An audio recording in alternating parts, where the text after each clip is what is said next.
Hello, my child. What brings you out into these depths of the forest? It has been a while since I last saw a human in this area. You must have been walking for a long time to get this far. Oh, be not afraid, my child. I mean no harm. I will, however, protect both the forest and myself if I have to. But you do not seem like much of a threat. Let us keep it this way. These woods are sacred after all. I would rather keep them pure if I can. You surely understand. Good, very good. Are you cold, my child? You look as though you're shaking. I can imagine you have never seen a being quite like myself before. We prefer secluded areas after all, and usually we would not take lightly to a human in our domain. If you had met another of my kind, chances are they would have either kept or killed you. I still have yet to decide, but I simply had to approach. You intrigue me, my child. I wish to know more about what brings you here, so far off from your usual habitat. Deep, deep in the woods, where no light of the moon reaches the ground, where you barely spy a star through the thick crowns of leaves. Can you even see what is ahead of you?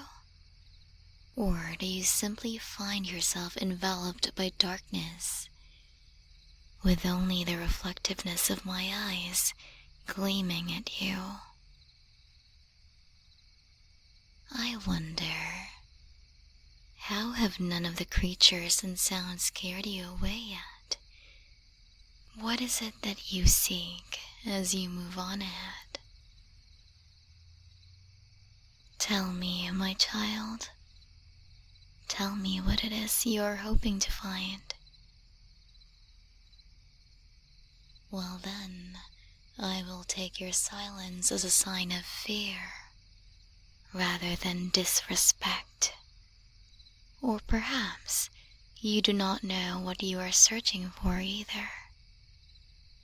How very human of you, to wander blindly, unsure of where your path may lead, of what you are seeking to find, simply yearning for something out of sight, out of reach. Perhaps my appearance has stunned you, leaving you unable to use your voice. I must simply assume you do not act so rudely on purpose, my child. After all, you are trespassing. A mere guest in my domain, a frail little human, whom I can do with as I please. Be careful not to outstay your welcome, my child. You surely would not want to upset me. Believe me, it is not a sight to enjoy.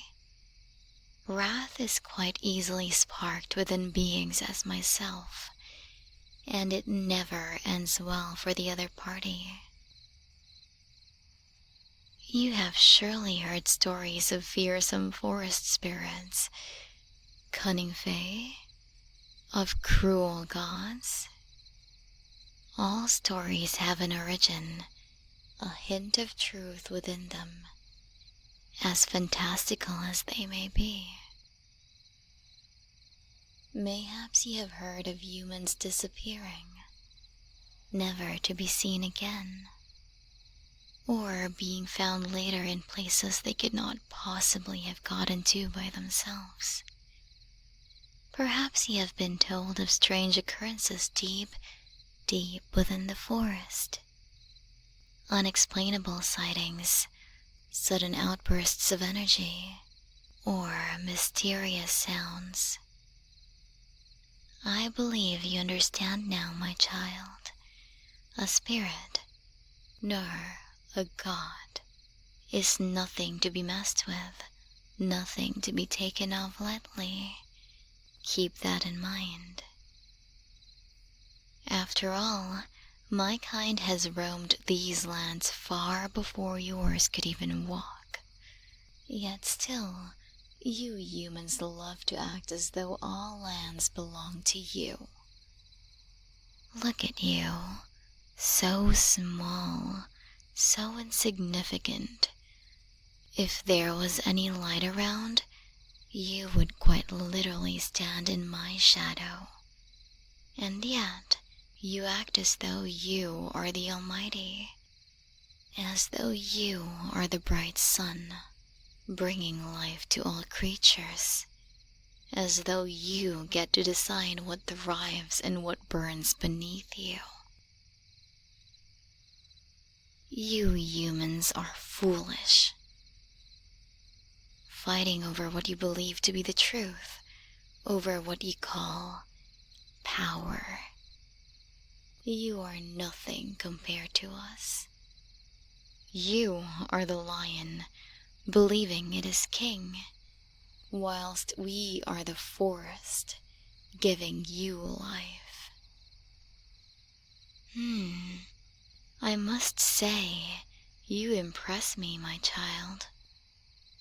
Most of your kind would have tried to defend themselves already, be that verbally or physically.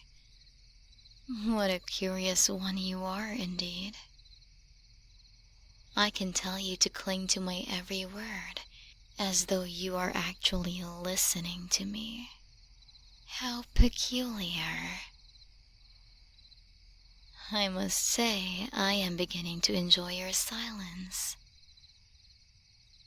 So far, most humans that crossed my path have been quite loud once they found their tongues again. Not just loud, my child, but quite rude too.